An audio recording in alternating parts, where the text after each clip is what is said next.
So kamar yadda muka faɗa akwai na uku shine time, wato unit din shi shine second.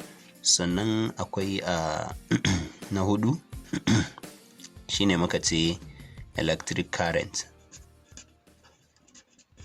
shi kuma unit din shi shine ampere. Akwai na biyar shine kamar temperature,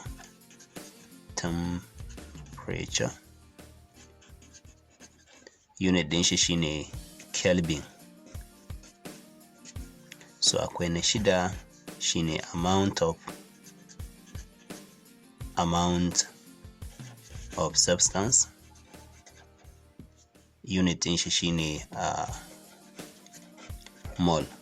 Akwai na bakwai na ƙarshe kenan shine luminous intensity, shine unit din shi shine candela. So waɗannan su ne fundamental quantities guda bakwai da muka yi bayani a baya a wancan table ɗin. To na farko wayannan misali bari mu zagaye waɗannan ga su nan. So waɗannan su ne abin da zan kira fundamental quantities.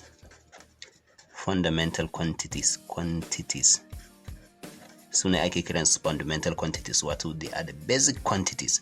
Wayannan kuma daga kan mita abin da ya kai su kilogram mu taho hakan mole mu zo kan candela, idan muka ware su ana kiransu unit, amma tunda unit ne na fundamental quantities to su ma sai mu kira su fundamental unit. So shi yasa a darasin za ku ji mun ce fundamental quantities and their units. So wannan su ne fundamental quantities, wayannan su ne units ɗinsu. So abin da yasa muka san waɗannan fundamental quantities ɗin da unit ɗinsu saboda ya ba mu matashiya akan darasinmu na yau wanda muke kiran shi derived quantities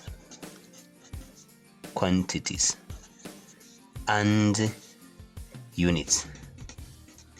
So derived quantities su ma da unit ɗinsu, don mu fahimci menene derived quantities sannan mu fahimci menene unit ɗinsu.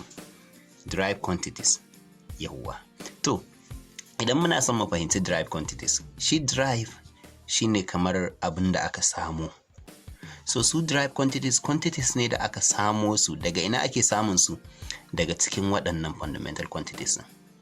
So su waɗannan fundamental quantities ɗin kamar su ake harhaɗawa, ko in ce su ake harhaɗawa sai su ba mu unit ɗin da ake kiran shi sai su ba mu quantities ɗin da ake kiran shi derived quantity.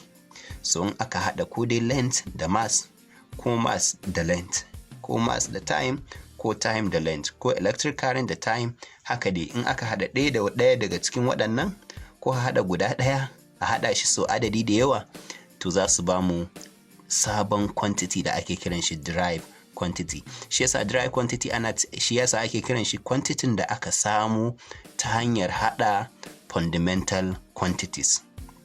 Yawwa.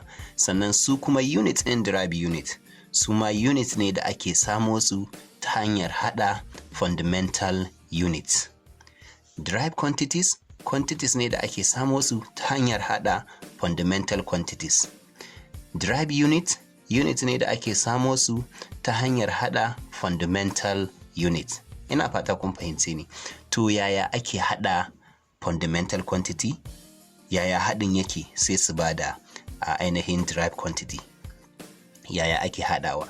So akwai hanyoyi guda uku na haɗa fundamental quantity sai su ba mu derived units. So hanya ta farko ita ce hanyar abin da ake kira multiplication. Yawwa. Multiplication hanya ce da in aka ɗau a ce fundamental quantity ɗin length sai a ce multiply by mass. Length times mass, to zai ba mu wani sabon quantity. Misali a ce e.g. fundamental quantity times another fundamental quantity, so za a samu abin da ake kiran shi derived quantity. Ko kuma a ce misali again a ce fundamental quantity times derived quantity, so za a samu derived quantity. Ko kuma a ce again fundamental derived quantity times another derived quantity din, za a samu kuma derived quantity. So hanyoyi uku ne na samun derived quantity, shine ko dai a ce fundamental times fundamental ya bamu derived, ko fundamental times derived ya bamu derived again, ko mu ce derived times derived ya bamu derived quantity. Amma wata hanya ce na duk da kuke gani, hanya ce ta me multiplication. Yawwa. So hanya ta biyu ita ce hanyar division. So hanyar division shine hanyar kamar misali a ce fundamental quantity divided by fundamental quantity, so sai ya bamu derived quantity. Ko kuma mu ce misali a ce fundamental quantity divided by derived quantity, sai ya bamu derived quantity. Ko kuma a ce a karo na uku derived quantity divided by another derived quantity, sai ya bamu derived quantity. So hanya ta uku wadda ita ce ta ƙarshe, ba na son tsagaita mu da nisa, ita ce hanyar da za a ce multiplication and division. Multiplication and what? And division. So ita wannan hanyar misali shine za a iya samun quantity fundamental a ce times another fundamental divided by fundamental. Kun ga an samu multiplication kuma ga division, sai a ce zai bamu derived quantity da dai sauransu.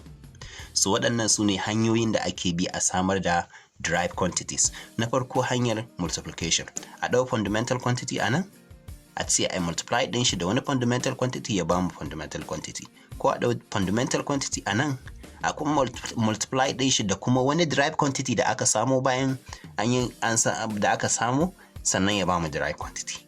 Ko a ɗauko derived quantity a multiply ɗin shi da derived quantity, sai ya bamu derived quantity again. Hanya ta multiplication kenan. Hanya ta biyu ita ce hanyar division. Division shine a ɗau fundamental quantity a ce divided by another fundamental quantity, shine zai bamu derived quantity. Ko a ɗau fundamental quantity a ce divided by derived quantity ya bamu wani derived quantity din, and vice versa. Ko derived quantity da wani derived quantity din ya bamu derived quantity. Hanya ta uku ita ce multiplication and division, shine combination of multiplication da division, in an same su a guda su ma suna iya bada derived quantity. So misali fundamental multiply by annan multiplication ne a sama, sannan kuma ga kuma division, shine ya bamu derived quantity.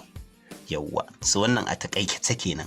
So ina son ɗauki abin in kai mu into detail, in mana bayani dalla ta yadda za mu fahimta. Za mu ɗau multiplication, mu ɗau fundamental quantity a gefe, sannan mu ɗau division, mu ɗau fundamental quantity, sannan mu ɗau combination of multiplication and division, sannan mu ɗau fundamental quantity mu ga yadda ake samowa, sannan at the same time kuma the same process za mu rinka bi mu samu derived unit. So yadda yanzu muka samu fundamental quantity da fundamental unit, haka za mu samu derived quantities da kuma derived units. Ina fata an fahimce ni. So yanzu bari mu ɗan je talla, sannan sai mu dawo kan darasin bayan mun goge allo ko? Yawwa. Nan makaranta mai suna Kidafa School tana koyar da darussukan kimiyya da fasaha ta yadda kowane ɗalibi zai iya amsa tambayoyin jarabawoyin WAEC, NECO da kuma Jamb a sauƙaƙe. Sannan kuma cikin ƙanƙanin lokaci ba tare da yin satar jarabawa ba cikin zulumi da rudani. Domin koyar waɗannan darussukan kyauta wato free of charge, sai ku ziyarci shafukanmu kamar haka a YouTube Kidafa School Plus 2 da kuma Kidafa School Plus 1.